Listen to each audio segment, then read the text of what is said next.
2026 FIFA 월드컵. 포르투갈은 중요한 기로에 섰습니다. 첫 경기에서 승점을 놓친 뒤 크리스티아노 호날두와 동료들은 우즈베키스탄전에서 반드시 승리해야 합니다. 과연 포르투갈은 반등에 성공할까요? 1차전이 끝난 현재 K조는 아직 전혀 정리되지 않았습니다. 콜롬비아는 우즈베키스탄을 꺾으며 선두 경쟁에서 한 발 앞서 나갔고, 포르투갈은 거의 모든 면에서 우세할 것으로 평가받았던 콩고 민주공화국과 1대1 무승부를 기록하며 승점을 잃었습니다. 이 결과는 곧바로 호베르투 마르티네스 감독과 선수단의 큰 압박으로 이어졌습니다. 조 최강팀으로 평가받는 포르투갈의 목표는 단순히 16강 진출이 아닙니다. 그들은 더 높은 곳을 바라보고 있습니다. 일부 전문가들은 이번 대표팀이 월드컵 우승까지도 노릴 수 있다고 평가합니다.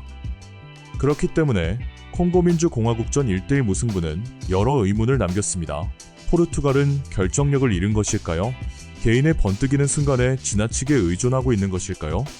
그리고 무엇보다도 과연 2026 월드컵 우승에 도전할 준비가 되어 있는 것일까요? 다가오는 우즈베키스탄전은 그 질문들에 대한 첫 번째 답을 제공할 수 있는 무대가 될 것입니다. 경기는 휴스턴의 NRG 스타디움에서 열립니다. 그리고 포르투갈이 느끼는 압박은 엄청날 것으로 보입니다. 관중 때문이 아닙니다. 조 상황 때문입니다. 만약 이번 경기에서도 승점을 잃는다면 포르투갈은 최종전 콜롬비아와의 경기에서 매우 불리한 위치에 놓일 수 있습니다. 호베르투 마르티네스 감독이 반드시 피하고 싶은 시나리오입니다. 콩고 민주공화국전을 되돌아보면 포르투갈은 결코 못한 팀이 아니었습니다. 오히려 점유율을 장악했습니다. 더 많은 기회를 만들었습니다. 그리고 경기 대부분을 지배했습니다. 문제는 효율성이었습니다. 포르투갈은 여러 차례 훌륭한 빌드업을 통해 공격 지역까지 공을 전개했습니다. 전개 과정은 부드럽고 체계적이었습니다. 하지만 마지막 순간이 부족했습니다. 결정적인 패스가 부족했고 슈팅은 빗나갔으며 최종 선택도 기대에 미치지 못했습니다. 결국 우세한 경기력을 승리로 연결하지 못했습니다. 경기 후 가장 많은 이야기가 나온 선수는 역시 크리스티아노 호날두였습니다. 대부분의 선수들이 은퇴했을 나이에도 불구하고 호날두는 여전히 국가대표팀의 상징이자 영감의 원천입니다. 그의 리더십과 경험, 그리고 승부욕은 여전히 매우 소중한 자산입니다. 하지만 현재의 포르투갈은 더 이상 호날두 한 명에게 의존하는 팀이 아닙니다. 이 대표팀의 가장 큰 강점은 균형입니다. 전 포지션에 걸쳐 높은 수준의 재능이 분포되어 있습니다. 브루노 페르난데스는 여전히 팀 공격의 핵심 창조자입니다. 경기 템포를 조절하고 수비 라인을 가르는 패스를 공급하며 기회를 창출하는 능력은 세계 최고 수준입니다. 포르투갈이 공격할 때마다 브루노는 단 한 번의 터치로 수비를 무너뜨릴 수 있는 선수입니다. 그 옆에서 비티냐 역시 자신의 가치를 계속 증명하고 있습니다. 그는 침착한 볼 소유 능력과 경기 흐름을 조절하는 능력으로 중원의 핵심 역할을 맡고 있습니다. 비티냐의 존재는 공격 전개 과정에서 중요한 안정감을 제공합니다. 어려운 순간에도 팀이 경기를 통제할 수 있도록 돕습니다. 측면에서는 하파엘 레앙이 가장 위협적인 무기입니다. 폭발적인 스피드와 뛰어난 기술, 그리고 1대1 돌파 능력은 언제나 상대 수비를 긴장하게 만듭니다. 그가 공간에서 공을 잡는 순간 수비수들은 어려운 상황에 직면하게 됩니다. 혼자서도 경기 흐름을 바꿀 수 있는 선수입니다. 포르투갈의 또 하나의 긍정적인 소식은 후뱅 디아스와 곤살로 이나시우의 복귀 가능성입니다. 만약 두 선수가 모두 정상 컨디션으로 출전할 수 있다면 수비 라인은 훨씬 안정적으로 변할 것입니다. 더 이상의 실수를 허용할 수 없는 현재 상황에서 이는 매우 중요한 요소가 될 수 있습니다. 계속하기 전에 여러분은 어디에서 월드컵을 시청하고 계신가요? 댓글에 국기 이모지를 남기고 전 세계 축구 팬들과 함께 축구 최대의 축제를 즐겨보세요. 반면 우즈베키스탄은 전혀 다른 분위기 속에서 이번 경기에 나섭니다. 기대치는 훨씬 낮습니다. 압박도 덜합니다. 하지만 패배할 경우 조기 탈락 가능성이 높아진다는 점은 마찬가지입니다. 콜롬비아와의 첫 경기에서 1대3으로 패했지만 긍정적인 요소도 있었습니다. 강한 투지, 좋은 조직력, 그리고 인상적인 전술적 기율입니다. 최근 몇 년 동안 우즈베키스탄 축구는 눈에 띄게 발전했습니다. 재능 있는 젊은 선수들이 등장하며 국가대표팀의 목표도 달라졌습니다. 이제 그들은 단순히 경험을 쌓기 위해 대회에 참가하지 않습니다. 경쟁하기 위해 나옵니다. 강팀에 도전하기 위해 나옵니다. 그리고 아시아 축구가 세계 강호들과의 격차를 좁히고 있음을 증명하고 싶어 합니다. 압둘코디르 후서노프는 팀의 가장 큰 희망 중 한 명입니다. 뛰어난 피지컬과 경기 읽는 능력을 갖춘 수비수입니다.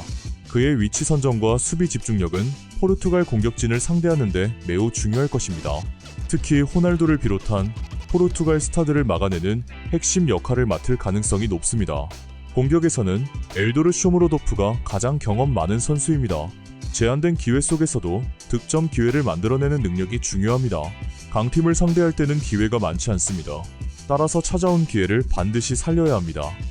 또 한 명 주목할 선수는 아포스백 파이줄라예프입니다. 젊은 미드필더인 그는 뛰어난 기술과 창의성을 보유하고 있습니다. 빠른 판단력과 전진 드리블 능력은 역습 상황에서 가장 위협적인 무기가 될 수 있습니다.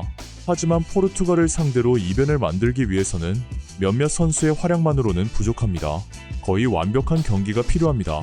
수비 조직력은 완벽해야 합니다. 집중력은 90분 내내 유지되어야 합니다. 그리고 찾아오는 모든 기회를 최대한 활용해야 합니다. 전술적으로 보면 경기 양상은 비교적 명확합니다. 포르투갈이 점유율을 장악할 것입니다.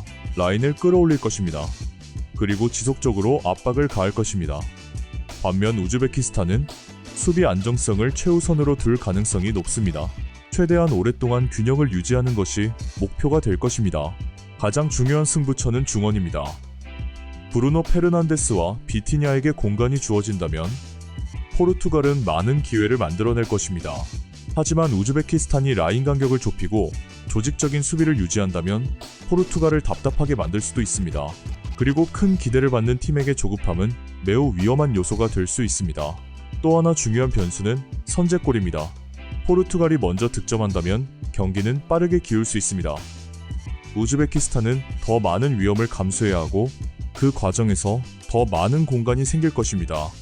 그리고 호날두, 레앙, 브루노 페르난데스 같은 선수들이 있는 포르투갈에게 그런 공간은 매우 위험합니다. 반대로 우즈베키스탄이 전반전 대부분을 무실점으로 버틴다면 상황은 달라질 수 있습니다. 시간이 흐를수록 포르투갈은 초조해질 수 있습니다. 그리고 압박이 커질수록 예상치 못한 결과가 나올 가능성도 커집니다. 그래서 경기 초반을 버텨내는 것이 우즈베키스탄에게 매우 중요할 것입니다. 전체적으로 볼 때 포르투갈이 더 강한 팀입니다. 개인 기량이 뛰어납니다. 최고 수준의 경험도 더 많습니다. 선수층 역시 훨씬 두텁습니다. 호베르투 마르티네스 감독이 활용할 수 있는 재능의 양은 이번 대회에서도 최고 수준입니다.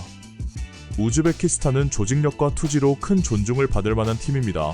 하지만 두 팀 사이에는 여전히 분명한 전력 차이가 존재합니다.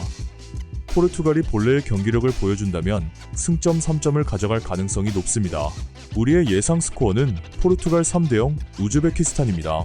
이 승리는 포르투갈이 K조 주도권을 되찾는 동시에 이번 대회에서도 강력한 우승 후보임을 다시 한번 증명하는 결과가 될 것입니다. 여러분의 생각은 어떠신가요? 호날두와 포르투갈은 실망스러운 첫 경기 이후 강하게 반등할 수 있을까요? 아니면 우즈베키스탄이 조별리그 최대 이변 중 하나를 만들어낼 수 있을까요? 댓글로 여러분의 예상 스코어를 남겨주세요. 그리고 월드컵 2026 프리뷰, 심층 분석, 속보, 그리고 대회 전 경기 소식을 받아보고 싶다면 구독도 잊지 마세요.